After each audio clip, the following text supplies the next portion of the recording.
compañera. ¿Cómo le va? ¿Cómo anda? ¿Qué tal? ¿Qué tal? Bienvenidos a Ventana a la Ciencia. Es un placer recibirlos en la pantalla de Canal 10. Un placer estar con mi compañero Juan, abriendo este sábado. Un sábado más. Un sábado más. Mientras están desayunando. Espero que algunos tengan la suerte de levantarse un poco más tarde los sábados y no tengan que madrugar. Y si están desayunando, de paso lo vamos a acompañar mostrando de todo. Hoy hay de todo en este programa. Y además hay que destacar que estamos en una semana súper especial. Uy, sí, es verdad. Porque es la semana del estudiante, la semana de la primavera.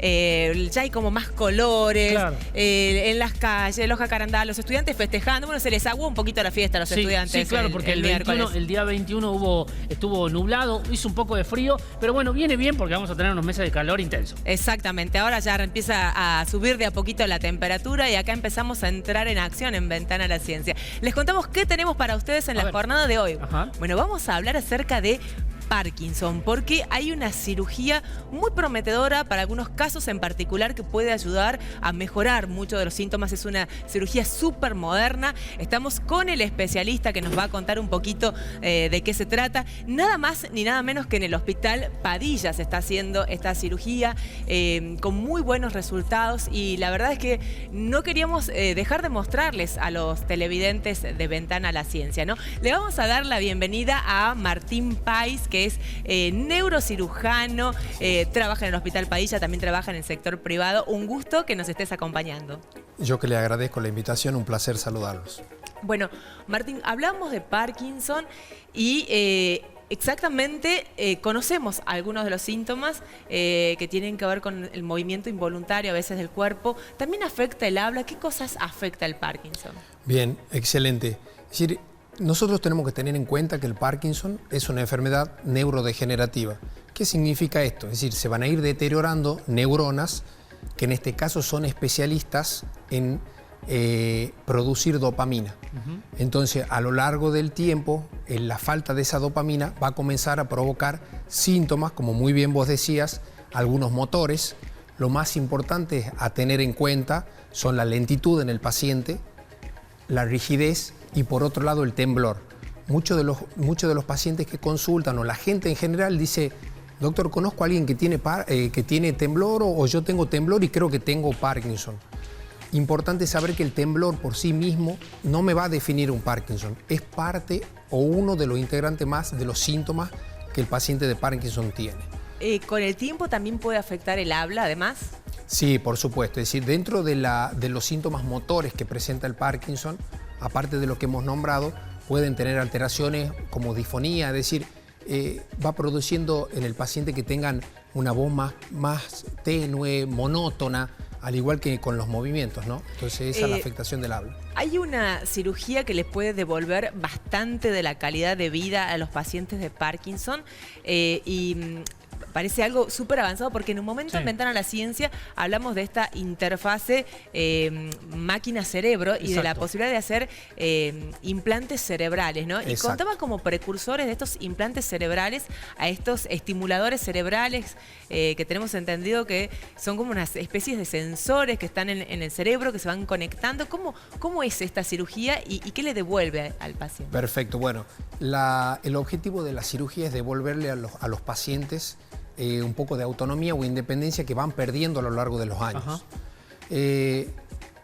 Lo que es muy importante es tener en cuenta que no todos los pacientes van a necesitar cirugía y solo algunos van a ser candidatos a recibir ese tipo de cirugía. El primer tratamiento en la enfermedad de Parkinson va a ser con medicamentos. Esto lo quiero dejar claro porque muchos de los pacientes directamente con un diagnóstico nuevo vienen y preguntan: doctor, ¿y yo puedo recibir esa cirugía? Entonces, el primer tratamiento va a ser medicamentoso. Funciona muy bien el medicamento y a lo largo de los años el paciente va a tener una muy buena calidad de vida solo recibiendo medicación. Lo que sí va a tener que tener es disciplina. Es decir, se le dice la hora a la que tiene que tomar la medicación, va a tener que cumplir con eso, pero realmente el paciente va a estar muy bien con eso. La otra parte del tratamiento que quizá es tan importante como la medicación es la rehabilitación. Es decir, la actividad física.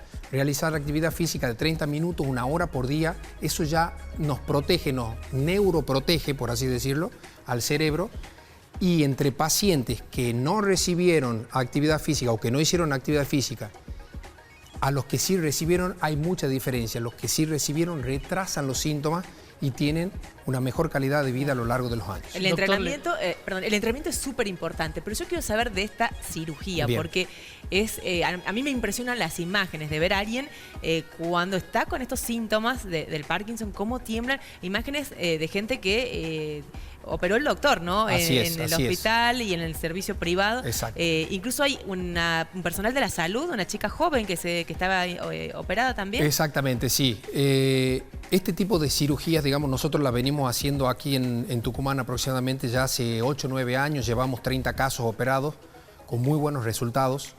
Los pacientes que son candidatos a recibir ese tipo de cirugía son aquellos que tienen más de 5 o 6 años de enfermedad de Parkinson y que no mejoran después de un tiempo cuando ya la medicación está muy optimizada o en dosis altas y comienzan a tener complicaciones.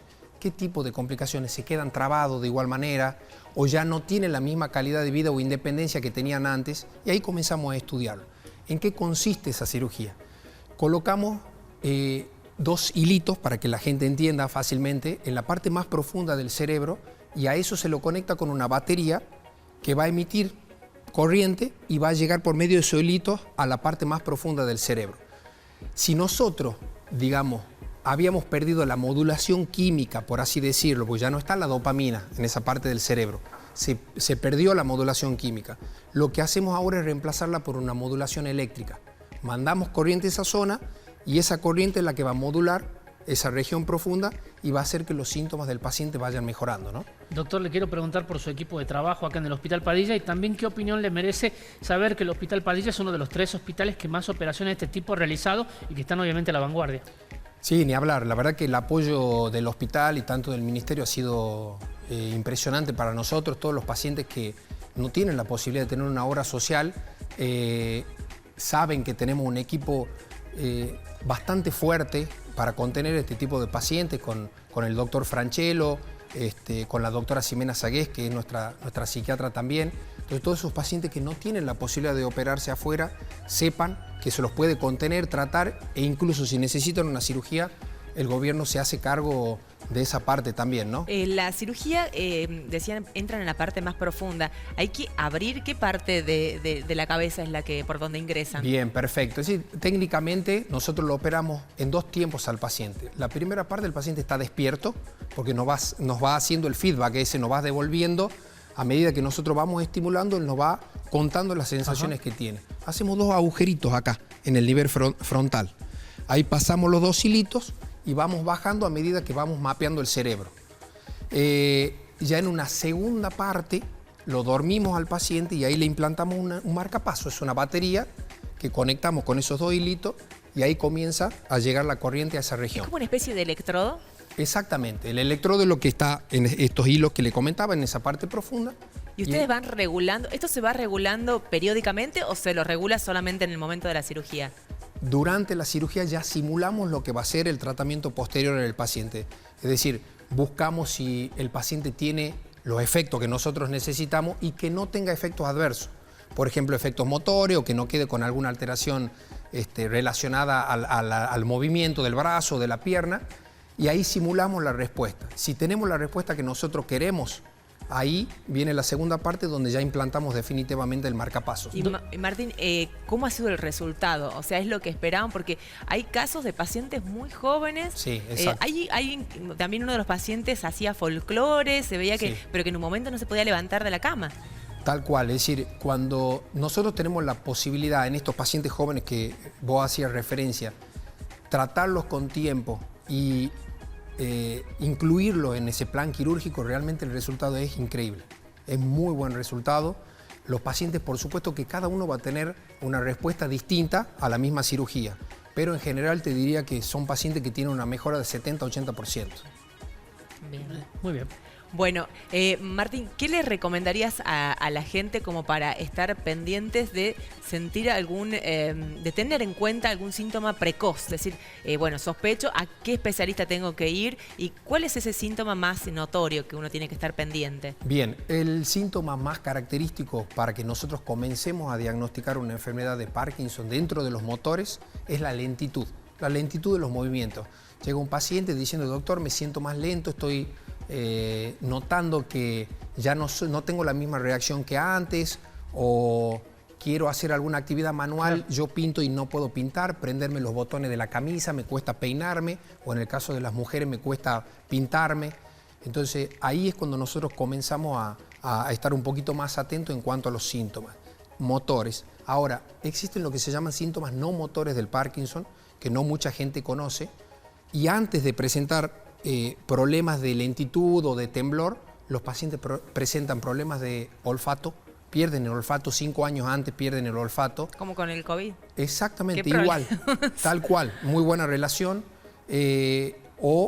También tienen problemas de sueño, que es muy característico. Le quiero preguntar, doctor, si trasladándonos ya al plano humano de usted, ¿le pasa de que se pone nervioso cuando va a hacer estas cirugías? Digo, ha cambiado mucho de la primera que hizo, calculo, ya va haciendo como 30, nos contaba recién. ¿Se sigue poniendo nervioso? ¿Le da algo en el cuerpo o ya lo hace automático como tal cual lo marca el profesionalismo que tiene? Digamos, siempre uno cuando va a hacer una cirugía ya es que no tiene ese nerviosismo de hacerla, ¿no? Sino que siempre está con esa ansiedad de esperar que el resultado sea el mejor, ¿no? Claro. Teniendo en cuenta que son pacientes que muchas veces ya están postrados o han perdido independencia, pacientes jóvenes que han perdido trabajo, entonces nos crea esa ansiedad de saber o de tener esa expectativa del mejor resultado posible, ¿no? Seguramente has tenido la posibilidad de viajar por el mundo haciendo congresos y demás, Sí. y uno veía que, por ejemplo, en la Unión Europea este tipo de operaciones va entre 7.000 euros a 15.000 y un poco más, hablando en euros. ¿Qué te dicen tus colegas cuando le contás que acá hay hospitales donde la gente no paga prácticamente nada para poder hacerse esas operaciones? Sí, la verdad que mucha gente se sorprende con eso, para bien, porque tener la posibilidad, y eso lo que vos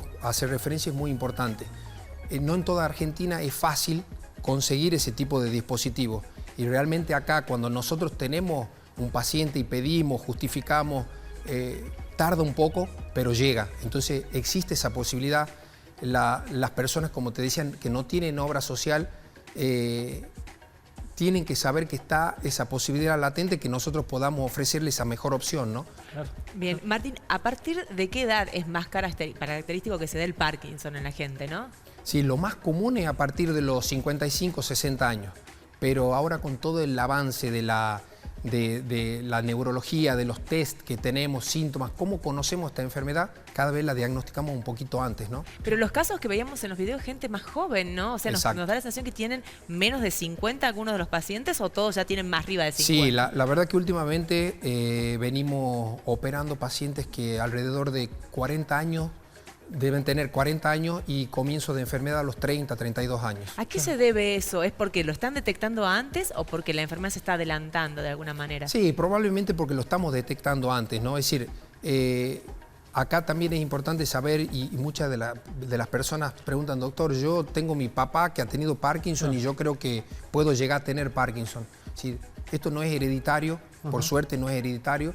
Puede haber una coincidencia en una familia que haya el papá o el abuelo con Parkinson y el hijo tenga, pero no es lo habitual. ¿El origen qué es del Parkinson? ¿Por qué se produce? Multifactorial, es decir, no hay un origen definido para eso. Es decir, un paciente que viene con el factor genético incluido, que trabaja en alguna empresa, en alguna industria o expuesto a metales pesados o alguna cosa, puede llegar a desarrollarlo. Es decir, es multifactorial, no tenemos un origen cierto para la patología. ¿Se sabe en qué porcentaje, nos puede decir en qué porcentaje aumenta o mejora la calidad de vida de las personas que tienen Parkinson y se someten a esta cirugía? Bueno, es decir, siempre que nosotros planteamos la cirugía en un paciente, le aclaramos que cada paciente tiene su patología en forma distinta. Es decir, por más que reciban la misma cirugía, cada paciente va a responder de una manera distinta. Hacemos un test que se llama test de levodopa. La levodopa es el medicamento de elección que nosotros usamos para la enfermedad de Parkinson. Lo dejamos al paciente sin darle esa levodopa por 12 horas, 24 horas, y está con todos los síntomas floridos. Le damos una dosis de levodopa alta y vemos qué respuesta tiene. Ajá. Y eso nos predice más o menos a nosotros qué porcentaje de mejoría vamos a tener en la cirugía. Bárbaro. Bien. Y lo último, ¿cuál es el estudio más característico o si es la clínica lo que puede detectar el Parkinson? Bien.